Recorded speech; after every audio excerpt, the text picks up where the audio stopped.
నుంచి తిరిగి వస్తున్న 7 హైదరాబాద్ వాసులు రోడ్డు ప్రమాదంలో చనిపోయారు. మధ్యప్రదేశ్లో ఈ ప్రమాదం జరిగింది. హైదరాబాద్ వాసులు ప్రయాణిస్తున్న మినీ బస్సును లారీ ఢీకొట్టడంతో ప్రమాదం జరిగింది. కాగా మృతులందరూ హైదరాబాద్లోని నాచారం ప్రాంత వాసులు.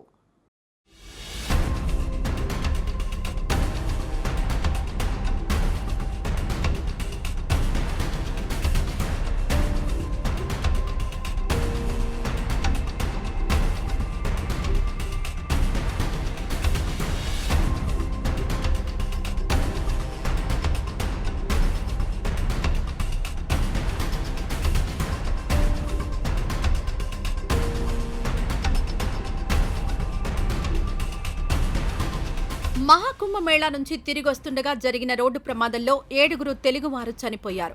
పోలీసుల కథనం మేరకు రోడ్డు ప్రమాద సంఘటన మధ్యప్రదేశ్ రాష్ట్రం జబల్పూర్లో జరిగింది. కాగా మృతులు 7 హైదరాబాద్ వాసులేనని పోలీసులు తెలిపారు. వీరందరూ హైదరాబాద్ నగరంలోని నాచారం ప్రాంతానికి చెందినవారు. ఈ 7 ఒక మినీ బస్సులో మహాకుంభమేళా సంబరానికి వెళ్లారు.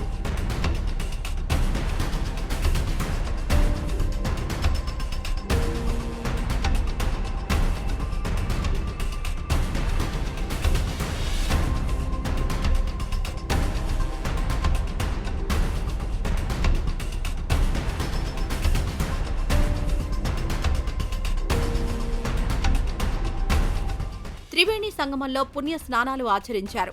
తిరిగొస్తుండగా జబల్పూర్లోని సిహోరా గ్రామ శివారులో ప్రమాదం జరిగింది. సిమెంట్ లోడ్తో రాంగ్ రూట్లో వచ్చిన ఒక లారీ నాచారం వాసులు ప్రయాణం చేస్తున్న మినీ బస్సును ఢీకొట్టింది. దీంతో 7 అక్కడికక్కడే చనిపోయారు. ప్రమాదం జరిగిన సమయంలో బస్సులో 14 మంది ప్రయాణిస్తున్నారు. ప్రమాదం తర్వాత మిగిలిన యాత్రికులు బస్సులో ఇరుక్కుపోయారు. దీంతో వారిని స్థానికులు బయటకు తీశారు. చికిత్స కోసం స్థానిక ఆసుపత్రికి తరలించారు. వీరిలో 2 తీవ్ర గాయాలయ్యాయి.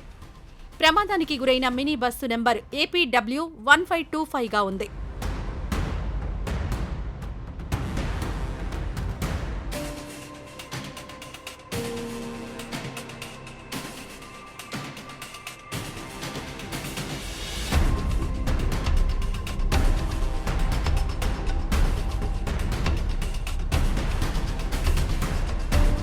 వాహనానికి ఏపీ రిజిస్ట్రేషన్ ఉండడంతో మొదట ఆంధ్రప్రదేశ్కు చెందిన వాహనంగా భావించారు.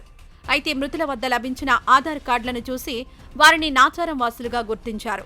కాగా మృతులను నవీన్, బాలకృష్ణ, సంతోష్, శశికాంత్, రవి, ఆనంద్, మల్లారెడ్డిగా గుర్తించారు. వీళ్లంతా బంధువులేనని సమాచారం.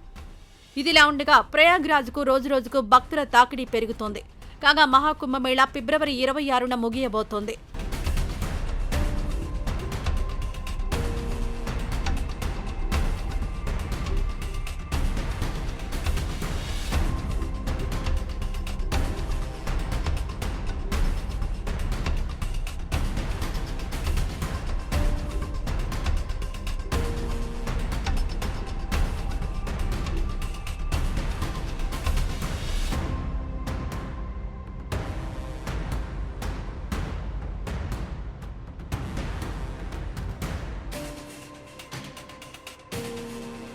దీంతో ప్రయాగ్రాజ్కు వెళ్లే దారులన్నీ ట్రాఫిక్ జామ్లతో కిటకిటలాడుతున్నాయి.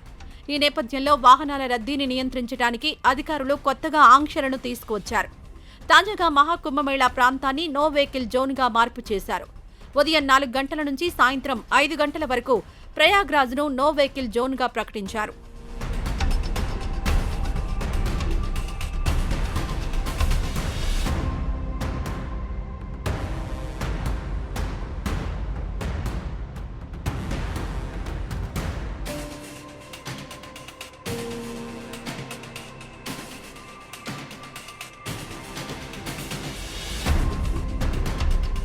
ఇదిలా ఉంటే ఇటీవల 2 రోజుల్లో లక్షల మంది కుంభమేళా యాత్రికులు ఏకంగా 24 గంటలు పైగా రోడ్లపైనే వాహనంలో ఉండిపోవాల్సి వచ్చింది.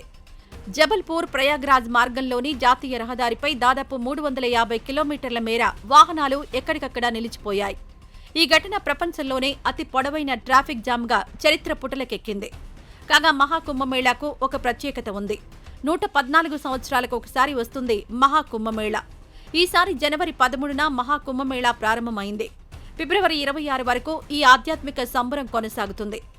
అంటే మొత్తం 45 రోజుల పాటు మహాకుంభమేళా జరుగుతుందన్నమాట. ఇప్పటికే 44 కోట్ల మంది భక్తులు మహాకుంభమేళాకు హాజరయ్యారు. పవిత్రమైన త్రివేణి సంగమంలో పుణ్య స్నానాలు ఆచరించారు.